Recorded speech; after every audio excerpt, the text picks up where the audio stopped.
जय श्री कृष्ण दोस्तों। आज हम प्रवेश कर रहे हैं पुरुषोत्तम मास महात्म्य के 7वें अध्याय में।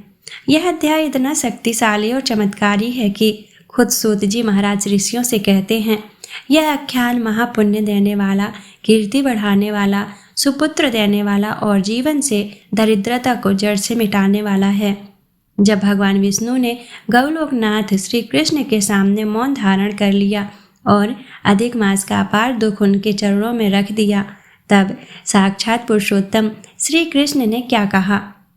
श्री कृष्ण ने विष्णु जी को जो उत्तर दिया वह अत्यंत गुप्त और रहस्यमयी है, जिसे केवल सच्चे भक्तों और आस्तिक पुरुषों को ही सुनना चाहिए। अगर आप भी अपने जीवन से आर्थिक तंगी, दरिद्रता और दुखों को हमेशा के लिए समाप्त करना चाहते हैं तो आज का यह अध्याय आपके लिए ही है। पूरी भक्ति भाव से इस गुप्त और दिव्य संवाद को श्रवण करें। सूत जी बोले, हे तपोधन, आप लोगों ने जो प्रश्न किया है वही प्रश्न नारद ने नारायण से किया था। सो नारायण ने जो उत्तर दिया वही मैं आप लोगों से कहता हूँ। नारद जी बोले, विष्णु ने अधिक मास का अपार दुख निवेदन करके जब मौन धारण किया, तब हे बद्रीपते, पुरुषोत्तम ने क्या किया, सो इस समय आप हमसे कहिए। श्री नारायण बोले, हे वत्स, गौलोकनाथ श्री कृष्ण ने विष्णु भगवान के प्रति जो कहा वह अत्यंत गुप्त है, परंतु भक्त, आस्तिक, सेवक, दंभ रहित अधिकारी पुरुष को कहना चाहिए। अतः मैं सब कहता हूँ, सुनो। यह आख्यान सत्कीर्ति, पुण्य, यश, सुपुत्र का दाता, राजा को वश में करने वाला है और दरिद्रता को नाश करने वाला एवं बड़े पुण्यों से सुनने को मिलता है। जिस प्रकार इसको सुने उसी प्रकार अनन्य भक्ति से सुने हुए कर्मों को करना भी चाहिए। श्री पुरुषोत्तम बोले, हे विष्णु, आपने बड़ा अच्छा किया जो मलमास को लेकर यहाँ आए। इससे आप लोग में कीर्ति पावेंगे। आपने जिसका उद्धार स्वीकार किया उसको हमने ही स्वीकार किया, ऐसा समझे। अतः इसको हम आपके समान सर्वोपरि करेंगे। गुणों से, कीर्ति के अनुभव से, षडेश्वराय से, पराक्रम से, भक्तों को वर देने से और भी जो मेरे गुण हैं उनसे मैं पुरुषोत्तम जैसे लोक में प्रसिद्ध हूँ, वैसे ही यह मलमास भी लोकों में पुरुषोत्तम करके प्रसिद्ध होगा। मेरे में जितने गुण हैं वह सब आज से मैंने इसे दे दिए। पुरुषोत्तम जो मेरा नाम लोक तथा वेद में प्रसिद्ध है, वह भी आपकी प्रसन्नता का अर्थ आज मैंने इसे दे दिया है। हे मधुसूदन, आज से मैं इस अधिक मास का स्वामी भी हुआ। इसके पुरुषोत्तम इस नाम से सब जगत पवित्र होगा।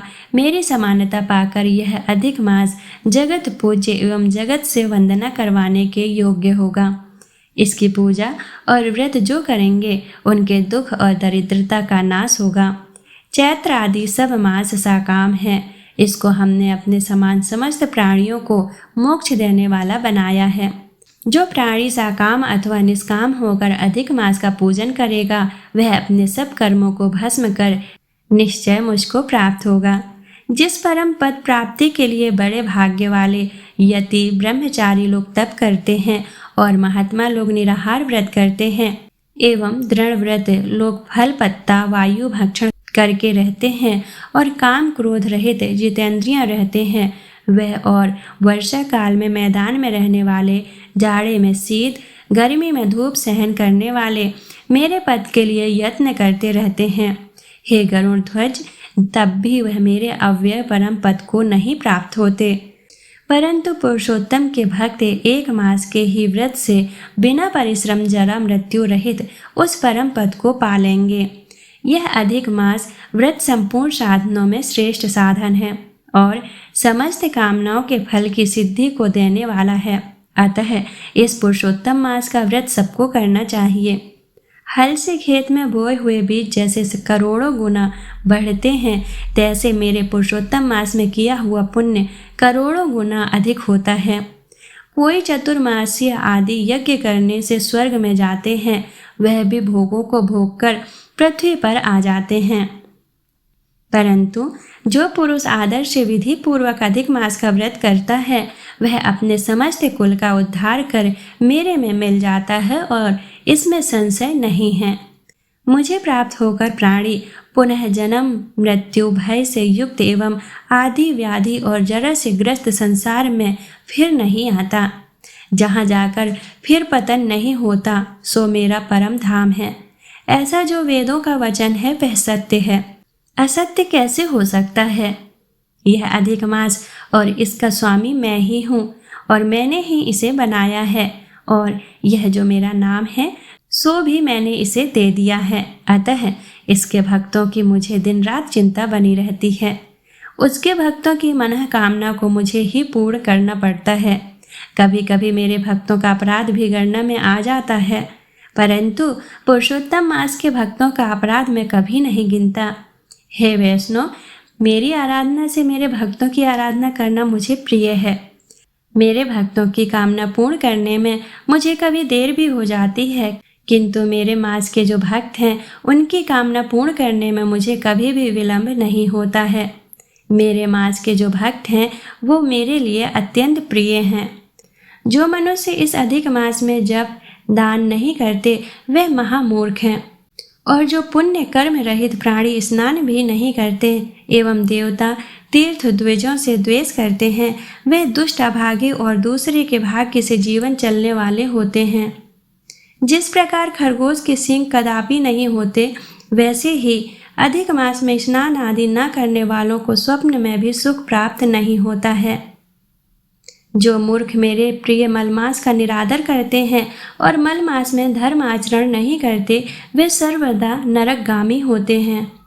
प्रति तीसरे वर्ष पुरुषोत्तम मास प्राप्त होने पर जो प्राणी धर्म नहीं करते वह भी इस लोक में दुख रूप अग्नि में बैठे स्त्री पुत्र पौत्र आदिकों से उत्पन्न बड़े भारी दुखों को भोगते हैं।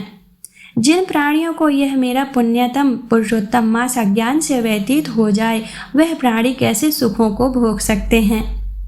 जो भाग्यशालिनी स्त्रियां सौभाग्य और पुत्र सुख चाहने की इच्छा से अधिक मास में स्नान दान पूजन आदि करती हैं उन्हें सौभाग्य संपूर्ण संपत्ति और पुत्र आदि यह अधिक मास देता है। जिनका यह मेरा नाम वाला पुरुषोत्तम मास दान आदि से रहित बीत जाता है उनके अनुकूल में नहीं रहता और ना उन्हें पति सुख प्राप्त होता है। भाई पुत्र धनों का सुख तो उन्हें स्वप्न में भी दुर्लभ है। अतः विशेष करके सब प्राणियों को अधिक मास में स्नान पूजा जप आदि और विशेष करके शक्ति के अनुसार दान अवश्य करना चाहिए। जो मनुष्य इस पुरुषोत्तम मास में भक्ति पूर्वक मेरा पूजन करते हैं वह धन पुत्र और अनेक सुखों को भोग कर पुनः गौलोक के वासी होते हैं। मेरी आज्ञा से सब जन मेरे अधिक मास का पूजन करेंगे। मैंने सब मासों से उत्तम मास इसे बनाया है, इसीलिए अधिक मास की चिंता त्याग कर हे रमापते आप इस अतुलनीय पुरुषोत्तम मास को साथ लेकर अपने वैकुंठ में जाओ। श्री नारायण बोले। इस प्रकार भगवान श्री कृष्ण के मुख से रसिक वचन श्रवण कर विष्णु अत्यंत प्रसन्नता पूर्वक इस मलमास को अपने साथ लेकर नूतन जलधर के समान श्याम भगवान श्री कृष्ण को प्रणाम कर गरुड़ पर सवार होकर शीघ्र वैकुंठ के प्रति चल दिए। तो भक्तों, आज हमने सुना अध्याय 7 का वो परम गुप्त रहस्य जो साक्षात श्री कृष्ण के मुख से निकला था। शास्त्रों में साफ कहा गया है कि जो भी मनुष्य इस आख्यान को अनन्य भक्ति के साथ सुनता है उसके सारे कर्म शुद्ध हो जाते हैं, उसे समाज में यश मिलता है और उसकी 7 पीढ़ियों की दरिद्रता दूर हो जाती है। प्रभु की इस महिमा को सुनकर निश्चित ही आपका हृदय भी भक्ति से भर गया होगा। इस दिव्य ज्ञान को केवल अपने तक न रखें, इसे ज़्यादा से ज़्यादा लोगों तक पहुँचाएं ताकि हर घर से दरिद्रता का नाश हो सके। चैनल को सब्सक्राइब कर लें और कमेंट में नमो नारायण लिखकर अपनी हाजिरी जरूर लगाएं। अगले अध्याय में जानेंगे कि इस अद्भुत संवाद के बाद आगे क्या हुआ। मिलते हैं अगले अध्याय में, तब तक के लिए राधे राधे।